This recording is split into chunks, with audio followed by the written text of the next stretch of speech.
تو میں نے مولانا سے عرض کی, میں نے کہا مولانا ایک پاکستانی نوجوان یا میری عمر کا کوئی بھی ایک آدمی, میری عمر اس وقت 30 یا 31 سال میری عمر تھی, شہرت اتنی کہ میرے تصور سے بھی باہر کی بات ہے, مال بھی اتنا, نام بھی اتنا. میں نے کہا جس شہرت, نام, دولت کا میری عمر کا ایک نوجوان, ایک پاکستانی نوجوان سوچ بھی نہیں سکتا, مولانا وہ سب میرے پاس ہے, لیکن میں اندر سے بالکل خالی ہوں, ایک پریشان سا انسان. اور یہ بات میں نے مولانا سے ایسے بولی کہ یہ بات, اس بات کا میں نے ذکر کبھی کسی کے سامنے پہلے نہیں کیا, کسی کے سامنے نہیں کیا. اور اس کی وجہ یہ ہے کہ یہ جو شو بزنس کے جو ایکٹر اور گانے والے ہوتے ہیں نا, ان کی زندگی ایک جھوٹ ہوتی ہے. جب آپ ایکٹر کو دیکھتے ہیں تو اس کو دیکھ کے آپ جانتے ہیں کہ یہ جو کچھ بھی کر رہا ہے جھوٹ ہے, یہ جھوٹ ہے, یہ ایکٹنگ کر رہا ہے, یہ جھوٹ ہے جو بھی کر رہا ہے. اور آگے سنو, وہ یہ جانتا ہے کہ آپ بھی جانتے ہیں کہ جو کچھ وہ کر رہا ہے وہ ایک جھوٹ ہے. وہ نہیں تھا بڑا مشہور comedian Charlie Chaplin, Charlie Chaplin کا نام سنا نا, بڑا مشہور کمیڈین تھا, ساری دنیا کو ہنساتا تھا. یہ ایسا کمیڈین تھا, اس کے پاس ایسا ملکہ تھا, منہ سے ایک لفظ بھی نہیں بولتا تھا, ساری دنیا اس کو دیکھ کر ہنستی تھی. وہ پتہ کیا کہتا تھا؟ وہ کہتا تھا میں اگر روتا ہوں تو بارش میں روتا ہوں تاکہ لوگوں کو میری آنکھوں سے نکلتے ہوئے آنسو دکھائی نہ دیں. میں روتا ہوں تو بارش میں روتا ہوں تاکہ دنیا کو میری آنکھوں سے نکلتے ہوئے آنسو دکھائی نہ دیں. تو وہ ساری چیز میرے اندر سے باہر آ گئی اور میں نے مولانا کو کہا میں ایک خالی آدمی ہوں, مجھے بتائیں میں کہاں جاؤں, میں کیا کروں؟ تو فرمانے لگے تجھے چوٹ اصل میں اس گھٹنے پر لگی ہے اور تو مرہم اس گھٹنے پر لگا رہا ہے. میں نے کہا حضرت کیا مطلب؟ فرمانے لگے دیکھو اللہ نے انسان کو 2 چیزوں سے بنایا ہے, ایک جسم سے بنایا ہے اور ایک روح سے بنایا ہے. جسم کو کیونکہ مٹی سے بنایا ہے, اس کی تمام ضرورتوں کو مٹی میں رکھا ہے, اور روح اللہ کا امر ہے, آسمانوں سے آئی ہے, تو اس کی خوراک بھی آسمانوں پر ہے, زمین پر نہیں ہے. پھر فرمانے لگے اگر تم کو ایک سونے کے محل میں بند کر دوں اور 4 دن تک کھانا نہ دوں تو تم کیا کرو گے؟ میں نے کہا میں کہوں گا مولانا یہ سونے کا محل لے لو اور مجھے 2 روٹی کھلا دو.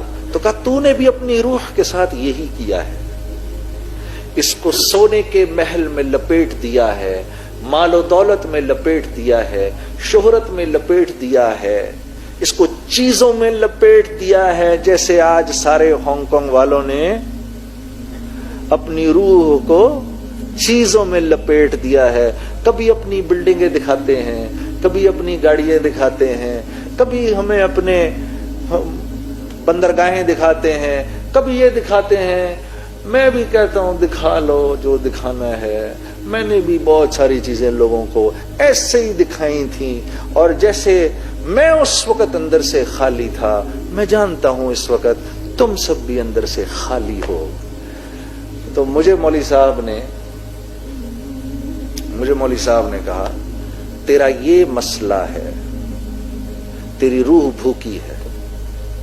تو میں نے کہا روح کی غذا کیا ہے؟ فرمانے لگے روح کی غذا تو قرآن ہے, روح اوپر سے آئی, قرآن بھی اوپر سے آیا, اس کو قرآن سنا, قرآن کے نغمے بھی تو سنا کبھی, یہ جھوٹے گانے جو تو سناتا ہے, کبھی اس کو محمد صلی اللہ علیہ وسلم کی زندگی بھی تو دکھا, ہاں, تاکہ اس کو تھوڑا سکون ملے. تیرا تو یہ سب سے بڑا مسئلہ ہے, تیری تو روح بھوکی ہے. تو میں نے کہا مولانا موسیقی روح کی غذا ہے, ایسا ہی ہے نا؟ کیوں بھائی؟ نہیں ایسا ہی ہے, ایسا ہی ہے نا جی؟ کہہ دو ایک بات, میرا بھی دل خوش ہو جائے, کہہ دو سارے. پھر مولانا نے یہ قرآن کی آیت پڑھی, کہا نہیں یہ موسیقی روح کی غذا نہیں ہے, الا بذکر اللہ تطمئن القلوب. یہ مولوی صاحب سے پھر میں نے آیت پہلی بار سنی, کہا نہیں اللہ سے دوستی، اللہ کا ذکر روح کی غذا ہے، اس کو یہ کھلاؤ. تو میں ایسے اپنا دل پکڑ کے تو اس سے بس بے چین ہو گیا. میں نے کہا ہائے میری عمر تباہ ہو گئی، ہائے یہ کیا ہوا. تو کہنے لگے کچھ نہیں ہوا، تو ابھی توبہ کر لے، تیری زندگی بھر کے گناہ جو ہیں اللہ ان کو نیکیوں میں بدل کے تجھے لوٹا دے گا. ہاں تو ابھی توبہ کر لے. میں نے کہا مولانا میں نے توبہ کر لی. ہاں میں نے توبہ کر لی. اب اس توبہ کو پورے کرتے کرتے مجھے 5 سال لگے، لیکن سے روزے نہیں چھوڑے. سٹیج پہ گاتا تھا، 15,000 آدمی سٹیج پر مجھے دیکھ رہا ہوتا تھا. وہاں سے سیدھا نیچے اترتا تھا، سیدھا مسجد. وہاں جا کر ساتھی انتظار کر رہے ہوتے تھے، شلوار قمیض ان کے پاس ہوتا تھا. جاتا تھا، نہاتا تھا، وضو کرتا تھا، استغفار کے 2 نفل پڑھتا تھا، شلوار قمیض پہنا، جدھر جماعت کا رخ ادھر نکل گیا. تو وہ میں نے 3 دن نہیں چھوڑے. پھر میں نے گشتیں نہیں چھوڑی. لوگ میرا مذاق اڑاتے تھے، لوگ میرا مذاق اڑاتے. آپ تو کیا کرتے ہیں، خود یہ کر رہے ہیں اور اوپر سے تبلیغ کر رہے ہیں. میں نے کہا ہاں جی وہ بھی کر رہے ہیں، یہ بھی کر رہے ہیں، آپ دعا کرو اللہ وہ چھڑوا دے، یہ شروع کروا دے. ہاں جی. پھر ایک دن ایک ساتھی سے میں نے کہا یہ تو مجھے اب بہت شرمندگی ہوتی ہے، میرے سے نہیں جایا جاتا تبلیغ پر، مجھے لوگ تانے دیتے ہیں. کہنے لگے نہیں نہیں نہیں نہیں ایسا نہ کرنا. پھر کہنے لگے دیکھو یہ پانی کا گندا گلاس ہے نا، اس میں صاف پانی ڈالتے رہو ڈالتے رہو ڈالتے رہو، یہ سارا گندا پانی باہر آ جائے گا. میں نے کہا ہاں یہ بات تو صحیح ہے تمہاری. پھر کہنے لگے اتنا صاف آ جائے گا، ابھی اس گندے پانی کو کوئی پی نہیں سکتا، پھر وہ صاف پانی لوگ پی جائیں گے. تو یہ صاف پانی ڈالتا رہے، بیچ میں ڈالتا رہے ڈالتا رہے. میرے دوستو ان تمام چیزوں کے باوجود میں اس تبلیغ میں جڑا رہا. اس دعوت کے کام نے پھر مجھے ایسے ایسے اللہ والوں سے ملوایا. مولانا سے تو پھر اللہ نے ایک روحانی تعلق بنا دیا. آج دن تک اللہ کے فضل سے وہ تعلق اللہ نے اپنے فضل سے رکھا ہے. اور پھر اللہ نے ایسے اچھے اچھے دوست ملوا دیے. میں اپنے ساتھ ابھی اپنے ایک دوست کو لے کر آیا ہوں، سہیل نام ہے اس کا. ہم دونوں ساتھ آئے ہوئے.